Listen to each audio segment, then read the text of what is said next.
कुछ कहानियां फिल्म जैसी लगती हैं, लेकिन वो असल होती हैं, क्योंकि असली जिंदगी की पटकथा उस भगवान ने लिखी होती है जो सबसे बड़ा निर्देशक है। आज की कहानी एक ऐसे शख्स की है जो जिंदगी की हर ठोकर को झेलता गया, लेकिन कभी झुका नहीं, जिसे दुनिया ने रिजेक्ट किया, लेकिन उसने खुद को सेलेक्ट किया।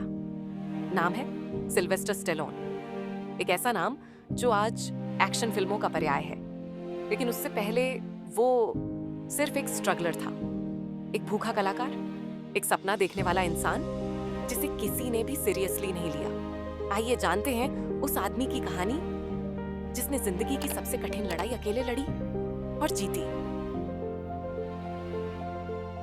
सिल्वेस्टर स्टेलोन का जन्म 6 जुलाई 1946 को हुआ, लेकिन जिंदगी ने शुरुआत से ही उसे चुनौती दी।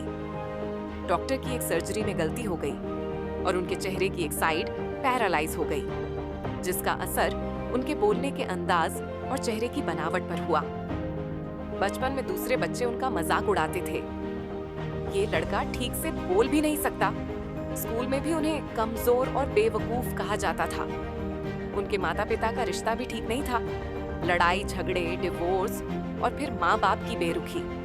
एक तरफ समाज का तिरस्कार, दूसरी तरफ परिवार की दूरी। एक बच्चा जो सिर्फ प्यार चाहता था, उसे बार बार धक्का मिला, लेकिन उसके अंदर एक सपना पल रहा था। एक दिन मैं एक्टर बनूंगा, दुनिया मुझे देखेगी। जब वो बड़े हुए तो एक्टिंग के सपने को लेकर न्यूयॉर्क चले गए, लेकिन ये शहर इतना आसान नहीं था। हर दरवाजे पर सिर्फ रिजेक्शन। तुम्हारा चेहरा अजीब है, तुम बोल नहीं पाते, तुम में हीरो जैसी कोई बात नहीं है। हर बार बस यही सुनने को मिला। उन्होंने कई छोटे मोटे काम किए, चिड़ियाघर की सफाई से लेकर थिएटर में पर्दा खींचने तक। यहाँ तक कि उन्होंने एक पॉर्न फिल्म में भी काम किया, क्योंकि उनके पास पैसे नहीं थे। हाँ, ये सच है, भूख ने उसे वो काम करने पर मजबूर कर दिया जो शायद आत्मा को तोड़ देता है। एक समय ऐसा आया कि उनके पास घर नहीं था। वो बस स्टेशन या थिएटर के बाहर सोते थे। कई बार 2-2 दिन तक कुछ खाने को नहीं मिलता था। और सबसे इमोशनल मोमेंट तब आया जब उन्होंने अपने प्यारे कुत्ते बुटकुस को $40 में बेच दिया, क्योंकि वो उसे खिला नहीं सकते थे। ये वो मोड़ था जब शायद कोई और इंसान टूट जाता, लेकिन स्टेलोन ने सपनों को नहीं छोड़ा। एक दिन उन्होंने मोहम्मद अली की एक फाइट देखी। उस फाइट से इंस्पायर होकर उन्होंने 3 दिन रात में बिना रुके एक स्क्रिप्ट लिखी, रॉकी की कहानी। रॉकी एक ऐसे लड़के की कहानी थी जो कोई नहीं था, लेकिन फिर भी खुद पर विश्वास करता था। ये कहानी दरअसल स्टेलोन की खुद की कहानी थी। उन्होंने ये स्क्रिप्ट कई प्रोड्यूसर्स को दिखाई, सबको पसंद आई, लेकिन शर्त थी रॉकी का किरदार कोई और करेगा।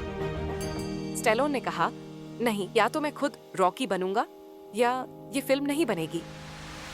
बहुत लोगों ने उन्हें पागल कहा, पर आखिरकार एक प्रोडक्शन हाउस ने मान लिया। कम बजट में फिल्म बनेगी और स्टेलोन ही हीरो होंगे। जब फिल्म बनी तो उन्होंने अपने पहले कमाए पैसों से सबसे पहले क्या किया जानते हैं? वो वापस उसी आदमी के पास गए जिसने बुटकुस को खरीदा था, और 2 दिन मिन्नतें करके $15,000 देकर अपना कुत्ता वापस खरीदा। और वो कुत्ता रॉकी फिल्म में भी साथ नजर आया, क्योंकि ये सिर्फ एक फिल्म नहीं थी, ये एक जिंदगी थी जिसे जीकर लिखा गया था। 1976 में रॉकी रिलीज हुई और बॉक्स ऑफिस पर तूफान मच गया। फिल्म को ऑस्कर नॉमिनेशन मिला, बेस्ट पिक्चर का अवार्ड मिला, और सबसे जरूरी, सिल्वेस्टर स्टेलोन को पूरी दुनिया ने पहचाना। अब वो कोई स्ट्रगलिंग एक्टर नहीं थे, वो बन गए थे द अंडरडॉग हीरो। इसके बाद उन्होंने रैम्बो सीरीज की रॉकी की सीक्वल्स बनाई और अपने हर किरदार में अपने दर्द को उतारा। उन्होंने खुद अपने स्टंट किए, जख्मी हुए, हॉस्पिटल गए, लेकिन काम रोका नहीं, क्योंकि वो जानते थे कि जो दर्द से भागता है वो कभी जीत नहीं सकता। हर करियर की तरह उनके जीवन में भी डाउनफॉल आया। 99 दशक में उनके कई फिल्में फ्लॉप हो गईं। लोग कहने लगे स्टेलोन का टाइम गया, लेकिन फिर उन्होंने एक्सपेंडेबल्स सीरीज से जोरदार वापसी की। अब वो न सिर्फ एक एक्टर थे, बल्कि एक निर्माता, लेखक और निर्देशक भी बन चुके थे। वो कहते हैं, हर गिरावट के बाद अगर तुम में उठने की हिम्मत है तो कोई तुम्हें हरा नहीं सकता। सिल्वेस्टर स्टैलोन की कहानी हमें ये सिखाती है कि जिंदगी आपको 100 बार गिराएगी, लेकिन जीत उसी की होती है जो 101वीं बार उठे। अपने सपनों के लिए अड़ना सीखो, चाहे पूरी दुनिया मना करे। कभी भी अपने हालात को अपनी पहचान मत बनने दो। उनकी सबसे फेमस लाइन है, it's not about how hard you hit, it's about how hard you can get hit and keep moving forward. यानी बात ये नहीं कि तुम कितनी जोर से मार सकते हो, बात ये है कि तुम कितनी मार झेल सकते हो और फिर भी आगे बढ़ सकते हो। तो दोस्तों, अगर आज आप किसी कठिन दौर से गुजर रहे हैं, अगर आपको लगता है कि कोई आपको समझता नहीं, तो स्टैलोन की ये कहानी याद रखना, क्योंकि हर रॉकी की शुरुआत नोबॉडी से ही होती है और वो दिन जरूर आएगा जब पूरी दुनिया आपका नाम बोलेगी।